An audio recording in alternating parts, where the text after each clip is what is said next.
Registers को किसी भी सर्किट में जोड़ने के दो तरीके हैं। इसमें से पहला तरीका सीरीज कॉम्बिनेशन है, जबकि दूसरा तरीका पैरेलल कॉम्बिनेशन है। यहाँ आपको पानी की दो वाटर टैंकीज दिखाई गई हैं। अगर इनके दरमियान एक पाइप लगाया जाए तो पानी टैंकी बी से बहता हुआ टैंकी ए की तरफ आएगा, क्योंकि टैंकी बी ऊंचाई पर पड़ी है। सबसे पहले पानी पाइप के इस ज्यादा डायामीटर वाले हिस्से में आएगा। इस हिस्से में मौजूद पानी पर टैंकी के अंदर मौजूद पानी के वजन की वजह से प्रेशर लग रहा है। फिर पानी इस पाइप के दरमियानी हिस्से में आएगा। इस दरमियानी हिस्से का डायामीटर कम है। दूसरा, टैंकी के अंदर मौजूद पानी और पाइप के पहले हिस्से में मौजूद पानी, ये दोनों हिस्सों का पानी इस दरमियानी हिस्से के पानी पर प्रेशर लगा रहा है, तो इसलिए इस पाइप के इस दरमियानी हिस्से में प्रेशर ज्यादा होगा। इसके बाद पानी इस पाइप के आखिरी सबसे तंग हिस्से में आएगा, तो यहाँ इसका प्रेशर पहले की निस्बत भी ज्यादा होगा, क्योंकि पहले दो हिस्सों के अंदर मौजूद पानी और टैंकी बी के अंदर मौजूद पानी, ये तीनों हिस्सों के पानी इस आखिरी हिस्से वाले पाइप के पानी पर प्रेशर डाल रहे हैं। इसकी वजह से इस हिस्से पर पानी का प्रेशर और ज्यादा होगा। तो इस पाइप के तीनों हिस्सों पर पानी का प्रेशर मुख्तलिफ होगा। बिल्कुल इसी तरह इलेक्ट्रिसिटी की टर्म में किसी भी सर्किट में मुख्तलिफ लोड के अतराफ टेंशन डिफरेंस भी मुख्तलिफ होता है। लेकिन आपने यहाँ देखा होगा कि टैंकी बी से जो पानी निकल कर इस पाइप के पहले हिस्से में आया है, वही पानी इसके दरमियानी हिस्से में जाएगा, वही पानी इसके आखिरी ब्रेक हिस्से से गुजरेगा। तो तीनों हिस्सों से पानी की सेम मिकदार गुजर रही है। तो बिल्कुल इसी तरह इलेक्ट्रिसिटी की टर्म में जिन चीजों से भी सेम चार्जेस की मिकदार गुजरेगी, उनमें करंट भी सेम पैदा होगा। बिल्कुल इसी तरह अगर मुख्तलिफ रेजिस्टर्स को सीरीज तरीके के साथ जोड़ा जाए, तो हर रेजिस्टेंस में से सेम चार्ज गुजरने की वजह से हर रेजिस्टेंस में करंट सेम पैदा होगा। लेकिन हर रेजिस्टर के अतराफ में पोटेंशियल डिफरेंस मुख्तलिफ होगा। यहाँ वी वोल्ट की बैटरी के साथ तीन रेजिस्टर्स को सीरीज तरीके के साथ जोड़ा गया है। पहली रेजिस्टर की रेजिस्टेंस R1 है, दूसरी रेजिस्टर की रेजिस्टेंस R2 है, तीसरी रेजिस्टर की रेजिस्टेंस R3 है। फर्ज करें पहली रजिस्टर से करंट I1 गुजर रहा है, दूसरी रजिस्टर से करंट I2 गुजर रहा है, तीसरी रजिस्टर से करंट I3 गुजर रहा है।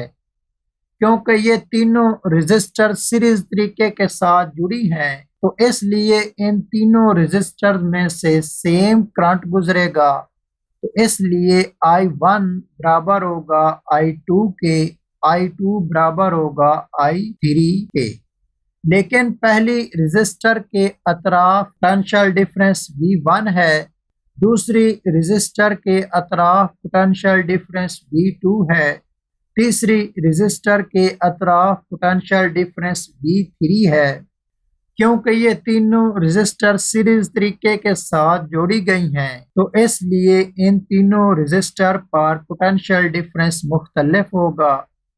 तो इसलिए हम लिख सकते हैं कि इन तीनों रजिस्टर के पोटेंशियल डिफरेंस को ऐड किया जाए तो ये बैटरी के वोल्टेज के बराबर होगा।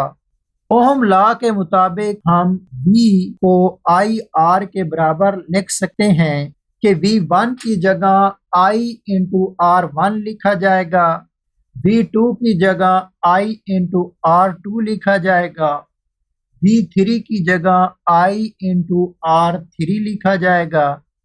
तो इस तरह हमें ये इक्वेशन हासिल होगी। इस इक्वेशन की राइट हैंड साइड पर आई तीनों टर्म्स में सेम आ रहा है, तो इस आई को कॉमन लिया जा सकता है।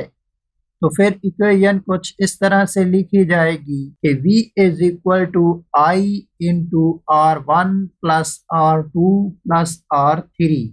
राइट हैंड साइड पर मौजूद इस i को अगर इक्वेशन की दूसरी तरफ ले जाएं तो ये बटे में चला जाएगा।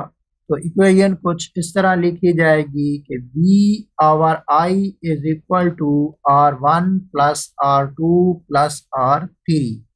जबकि ओहम लॉ के मुताबिक V आवर I रेजिस्टेंस के बराबर होता है, तो इसलिए हम लिख सकते हैं कि Req is equal to R1 plus R2 plus R3। Req को हम इक्विवेलेंट रेजिस्टेंस कहते हैं। ये इस पूरे सर्किट की रेजिस्टेंस है। यहाँ 3 रेजिस्टर्स को सीरीज तरीके के साथ जोड़ा गया है। देखते हैं कि इस पूरे सर्किट की इक्विवेलेंट रेजिस्टेंस पर क्या फर्क पड़ता है। पहली रेजिस्टेंस 2 ओम की है, दूसरी रेजिस्टेंस 3 ओम की है और तीसरी रेजिस्टेंस 4 ओम की है। इक्विवेलेंट रेजिस्टेंस या मसावी रेजिस्टेंस का फार्मूला लिखा जाए तो वो है Req is equal to R1 plus R2 plus R3।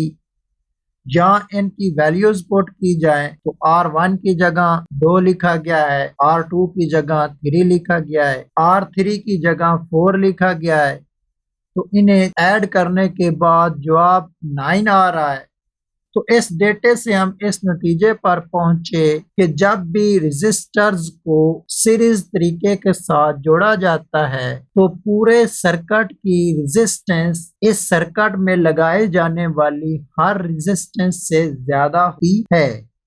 इस सर्किट में सबसे बड़ी रेजिस्टेंस जो लगाई गई है वो 4 ओम की है, लेकिन इस पूरे सर्किट की इक्विवेलेंट रेजिस्टेंस या मसावी रेजिस्टेंस वो 9 ओम है।